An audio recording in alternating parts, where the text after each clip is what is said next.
Welcome, comrades, to the Art of Cinema.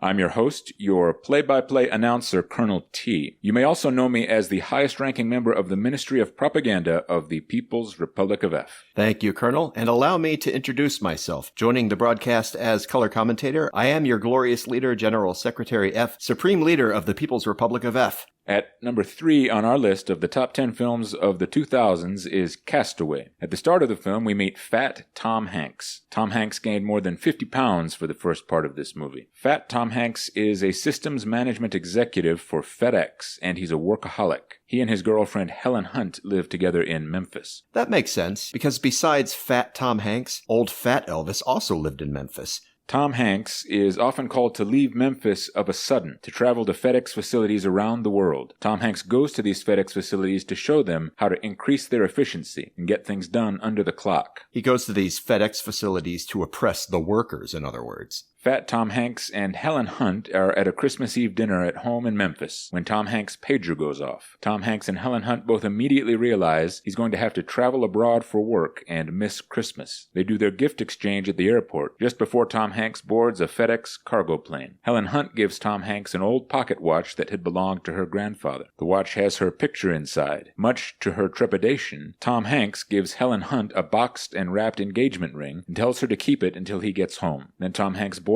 the FedEx cargo plane and heads to Malaysia. Colonel, as the workers and soldiers of the PRF are well aware, there are two kinds of people in the world. There are the oppressors, who are bad, and there are the oppressed, who are good. So the first thing we must do to evaluate a new group of people is to ask ourselves, which of these people are the oppressors, and which of these people are the oppressed? Yes, sir. And how should we categorize the characters in Castaway? Clearly, Tom Hanks and the rest of the FedEx executives belong to the oppressor class, Colonel. They're the bourgeoisie, of course. They own the means of production. They hoard most of the FedEx profits for themselves, and they keep their employees subjugated to them through low-wage jobs. Just look at the sumptuous feast Tom Hanks and the other FedEx executives enjoy, while their employees scramble to get by from paycheck to paycheck. How will those employees manage to rise up and seize the means of production that Tom Hanks withholds from them, sir? Oh, don't worry, Colonel. The People's Republic of F has plans for the United States.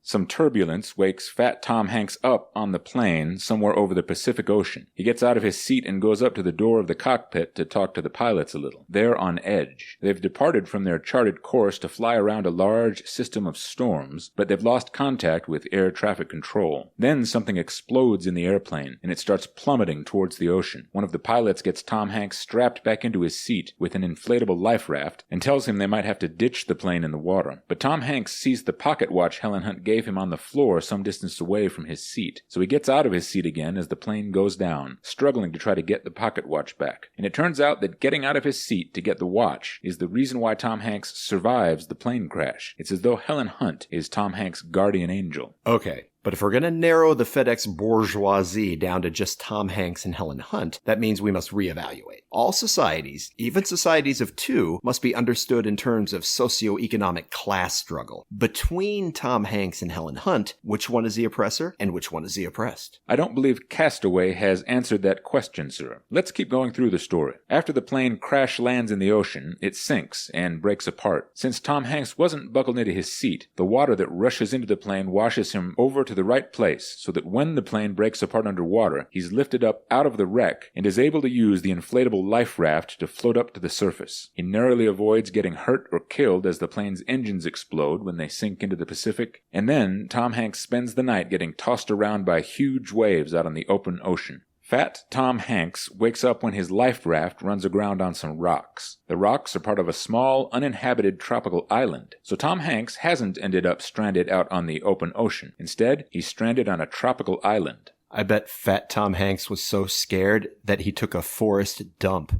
The next hour of the film shows us Tom Hanks' life on this remote Pacific island over the next 4 years. He can't get off of the island because of the large offshore waves that break in towards the beach. We see Fat Tom Hanks figure out how to get food and water for himself, how to make fire. He finds a cave he can live in. Tom Hanks also makes a friend on the tropical island, sort of. You see, sir, a number of FedEx packages washed up on the island after the plane crash, and Tom Hanks was able to use the items in these packages as tools. One of the items was a Wilson volleyball. Tom Hanks cuts his hand one day while he's trying to figure out how to make fire, and in his frustration he grabs the volleyball and throws it into the trees. The blood from his hand forms a face-shaped image on the volleyball, so Tom Hanks adds a mouth and eyes to the image and starts talking to the volleyball. He addresses it by its name, Wilson. If we're thoughtless about the Wilson character, it might seem downright silly to us. Far from being silly, though, Wilson is an important demonstration that people live in a symbolic world. Wilson isn't real in a factual sense, but he's real in Tom Hanks's experience. Wilson is symbolically real, and that makes him just as real as the island and all Tom Hanks's struggles. But you're missing the point about Wilson, Colonel. Oh. It's not a question of symbolism. Wilson is clearly oppressing Tom Hanks. Oh, of course. Who does all the work? Gathering and catching the food, building fires, making the cave into a living space? That would be the newly proletarian Tom Hanks. But who actually possesses all the fruits of Tom Hanks' labor? Who sits idly by, growing fat off the island economy Tom Hanks has labored so strenuously to keep running? Who's turned that economy into a system of private property he can then use to exploit Tom Hanks? That would be Wilson, the bourgeois volleyball. How the tables have turned on Tom Hanks, sir. That's right. In Memphis, Tom Hanks was of the oppressor class, but on the tropical island, he's one of the oppressed. Through all of it, Tom Hanks looks every day at the watch Helen Hunt gave him, with her picture in it. She's his angel. The watch is the one thing he's got that gives him hope. It's an icon of the life he's lost. It's his reminder that his old life is still out there somewhere. The reason Tom Hanks can bear all the loss he's suffered, the reason Tom Hanks has any hope, even if having hope doesn't make sense, is because he's got that photo of Helen Hunt in the watch she gave him. I ask again, though, Colonel, between Tom Hanks and Helen Hunt, who is the oppressor and who is the oppressed?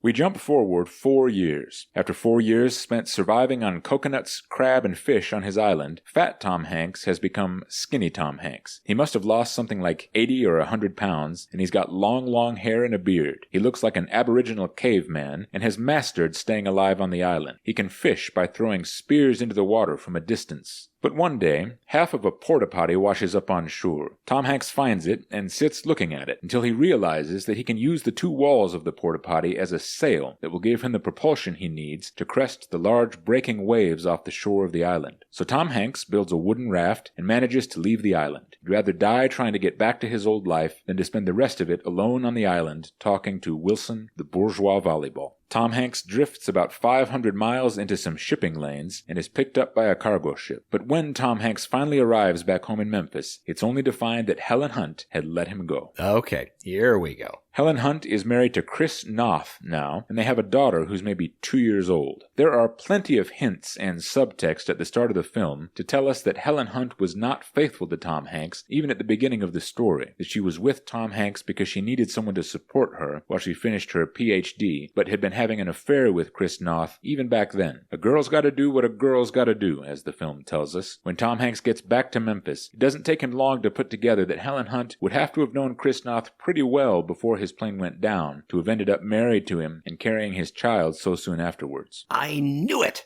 It's just like Marxist-Leninist ethos theory would have predicted. In any collection of people, even if it's just two people, society divides into an oppressor class and an oppressed class. Castaway must be viewed as a tale of class struggle, Colonel. We see clearly now that Helen Hunt had been oppressing Tom Hanks, exploiting him for her own economic gain. Productive work would have made Tom Hanks free, Colonel, but Helen Hunt has reduced Tom Hanks' productive work to labor on her behalf. Absolutely, sir.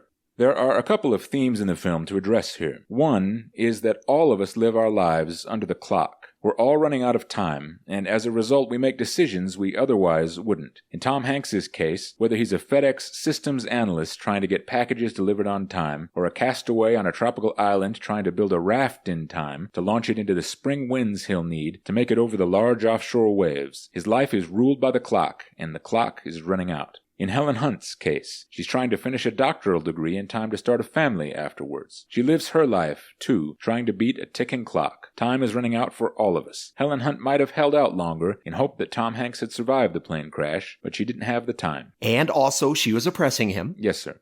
Another theme in the film that strikes me is that even if it's not as dramatic as getting stranded on a tropical island for 4 years, everyone suffers catastrophes in their lives that are just as severe as Tom Hanks in the film. I can't think of anyone I know who couldn't see Castaway as a metaphor, a simile, an analogy for something that's happened to them. But when Tom Hanks shows up again 4 years later, and Helen Hunt realizes she got it wrong by letting him go, and then Tom Hanks leaves again, that's as much a disaster for her as what Tom Hanks went through. And we know what life's great catastrophe has been for the proletariat, of course. Remember, you are not an individual. You are a member of your class. So if you work for Tom Hanks at the FedEx facility in Memphis, you're not a person who happens to work a job for him. No, because thinking of it that way puts the person before the class. You are one of the exploited, downtrodden proletariat, and Tom Hanks is the author of your subjugation, your victimization, your malaise.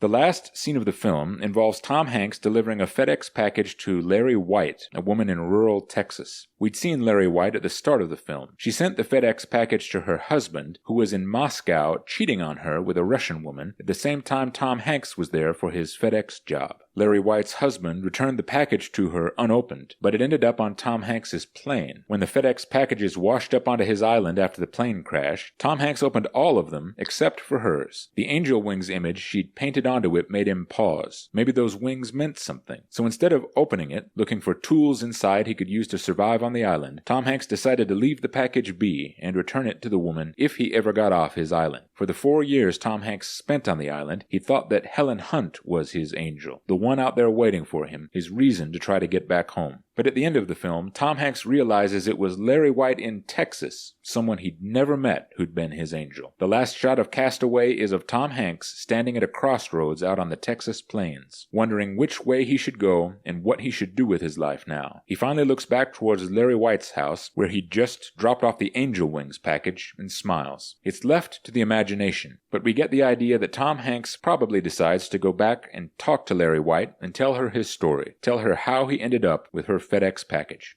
The claim that Marxism, Leninism, Fism disregards or minimizes oppression by emphasizing the two classes of oppressor and oppressed is false. It's absolutely wrong. Correctly understood, Fism argues two things. Firstly, no instance of oppression can be rightly identified and analyzed without reference to capitalism, because it is capitalism that both gives rise to oppression and feeds itself with the fruits of that oppression. So think of Wilson the volleyball, as he oppresses Tom Hanks on the tropical island. If our view of the situation fails to see the forest for the trees, so to speak, if we're zoomed in too close, as it were, then we might think Wilson's oppression is only about making Tom Hanks build a fire and then catch crabs and then cook the crabs in the fire. We mustn't lose sight of the fact that the oppressor-oppressed dynamic between Wilson and Tom Hanks is a manifestation of capitalism and private property. Secondly, we can't fight oppression through a narrow focus on the specific details of any particular instance of oppression. This approach will always fail, because the details of any given oppression can distract us from seeing the foundation of that oppression in capitalism. Only the proletariat possesses the collectivist will and the shared identity that are required to strike down the bourgeoisie so that the workers might actualize unmitigated emancipation at the hands of their oppressors. So if Tom Hanks were to confront Wilson alone and make their debate into something about cooking crabs, and if Tom Hanks were to approach his confrontation with Wilson as something that's only taking place between the two of them out on that tropical island, then it would simply not be possible for Tom Hanks to actualize unmitigated emancipation. No, Colonel, Tom Hanks must join with his fellow proletariat, and together they must understand that their fight is not against Wilson the volleyball. Their fight is against the system of capitalism, of which Wilson is but an exponent. And if I could have given Tom Hanks some advice while he was on the island, if I could have sent him a message in a bottle, like Sting sang about in that one song. I actually like the Police. I prefer the Secret Police, though. Here's what it would have said in that message in a bottle. Tom Hanks. We should first seek to intellectually intimidate our enemies, in this case Wilson, using complicated jargon and peer pressure. But if we can't intimidate Wilson intellectually, we must do so through atrocity. Wilson might have some snide, ignorant objections to the General Secretary F manifesto. You should expect that, Tom Hanks. But Wilson's not going to be so smug after you banish him to the Arctic labor camps for a term of hard labor and re-education of not less than 10 years.